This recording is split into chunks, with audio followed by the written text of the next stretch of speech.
Kenny, let me ask you a question. So, Go. if all right, let's say for instance, you got a man and a woman, right? Both of them start off broke. They both work, grind hard as hell, make babies. Both have to raise the kids together, go to work, send the kids to daycare. They do all this shit. They both buy a house together. They both get cars together. 15, 20 years, that shit doesn't work out. Judge says, bust that shit down the middle. Is that an unfair deal for both of them? No, that's not an unfair deal. But now I'm giving you the caveat. The majority of marriages today, due to the untraditional way things are, because things ain't like yesteryear. You can go to California where Shannon is, right? You can meet a woman that you supposedly love. You could be that 500,000 there. She coming with that maid status. Let's take Tiger Woods. You made that woman a mogul, and she was the maid that you was banging on the side. That's for those cases. And how many cases are women leaving from things that they built from scratch? I'm not gonna stand and say I know the stats on that, but that is an ideal case where, okay, no, we made this together. We got it from the mud.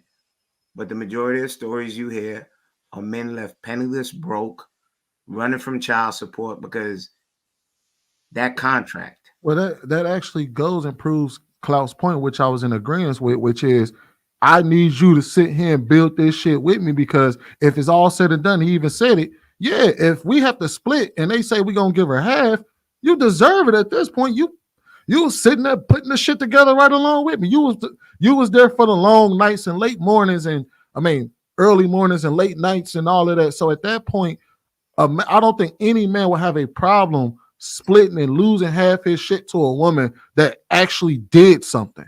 But That initial point, his POV on that initial point, I don't think we had a disagreement about. okay. It's the other things as for how laissez-faire he dealt with like a woman in certain other points. That point was I agree with him on that point, but nah. But Well, as for sticking on the topic at hand, nah. so That's I one of guess the worst contracts made in history. then what Cloud is basically telling men is saying, no, find you a woman that's willing to get in there and grind it out with you because once you make it, back to the title of this topic is once you make it, I'm already looking at you sideways to find out if even worth it at that point or not. Is it worth losing it all? Because let's keep it a bean. When you already done it all, you really are looking exactly for what that woman just said. You're looking for love and whatever other bullshit she said. Is that worth half your shit if it ends? I would say, man, just having to being aware, like, man, if you done built your ship and then you get in a relationship, just taking the precautions, man. I get it, women are taking half of the stuff, but I think it's based on the negligence of the man, decision making, and preparation before you get married. There's a thing called prenuptial agreement you can do. And a lot of guys I've seen watching a lead attorney break down a lot of these prenuptial agreements, they're doing the shit wrong. They adding all these unnecessary clauses and they screwing themselves over in the courtroom. The things do work. It just all depends on how you type it up. But I think the woman is right, man. You can build yourself up and get everything you want, and you shouldn't make that a qualifier to go get in a relationship. I personally believe being able to be self-sustaining and establish yourself as a man should be something that you just want to do as an individual. But what You know man what I'm saying? So it doesn't necessarily be why or not you should get married. Is who are you as a man? Who do you see when you look in the mirror? Do you see yourself living in a high-rise apartment? Yeah, it ain't got nothing to do with a woman being on your hip. That's just who you are as a man. Do you see yourself wearing a suit, driving a Mercedes? That's who you are as a man. Got shit to do with a woman. That's just who you are as a man.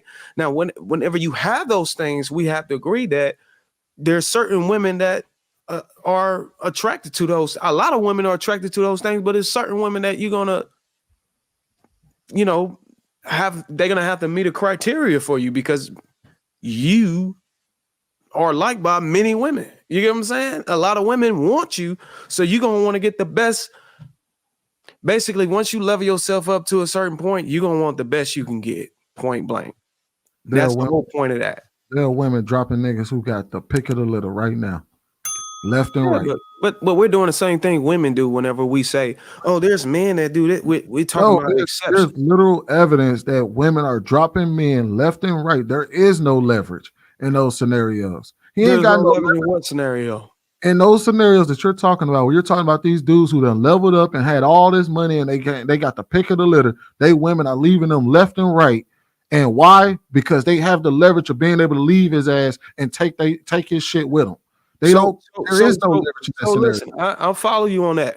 I'm gonna pull one of Kenny P's cards. I don't have the statistics on how many men are leveling themselves at the top and women are leaving them, you so-called left and right. What is the statistics on just not even necessarily leveling yourself in the top 10%, but just being self-sustained and established to be able to provide for a family?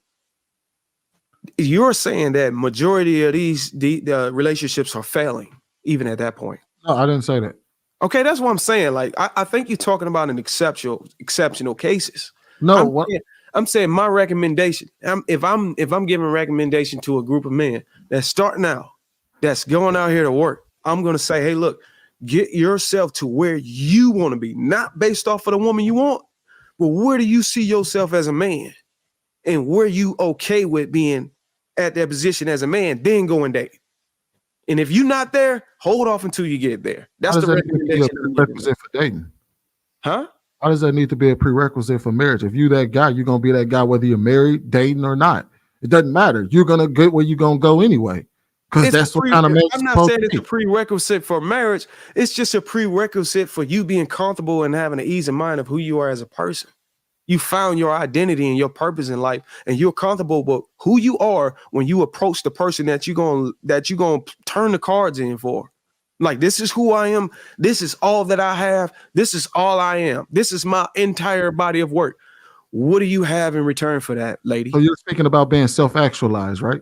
Yeah, I'm saying being who you are, getting yourself to who you want to be. You don't have to get there to be self-actualized. You are my player on 2K. Yeah.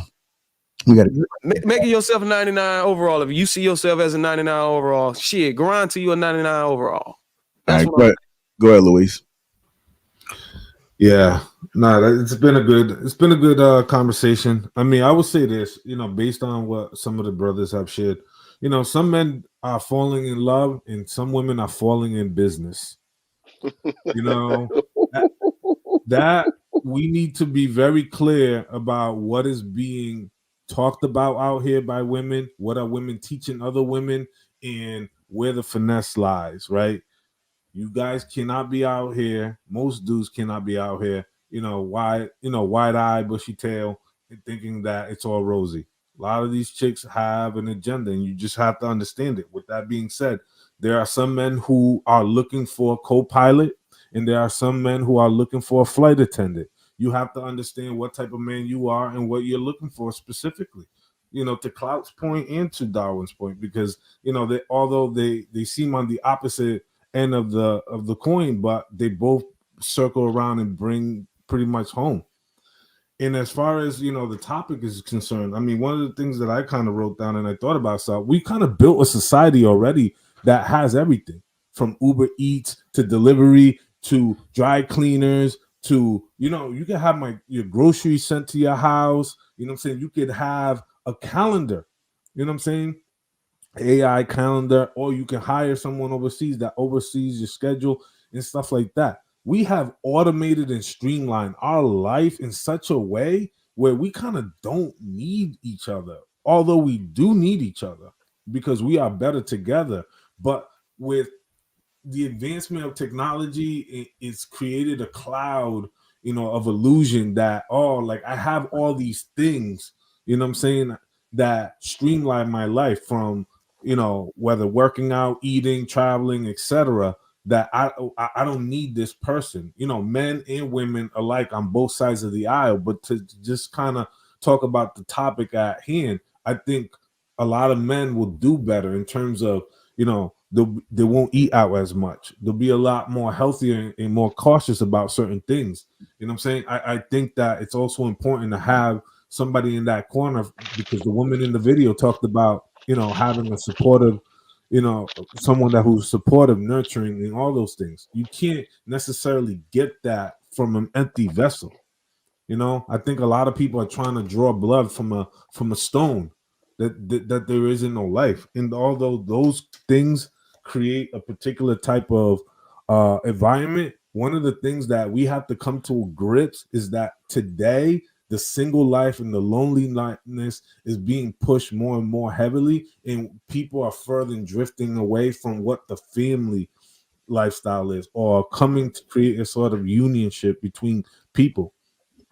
That is something that isn't as heavily promoted in mainstream. You see all the alternative lifestyles, right? I'm just gonna say alternative to cover it all, but that particular but that particular, you know what I'm saying, conversation between two people really building something is something that is lacking. We talk about destroying far too often, and he ain't shit and she ain't shit and this and that, and it's like, why are we giving so much energy to the people who are low-hanging fruit and not enough to the people who are a better example?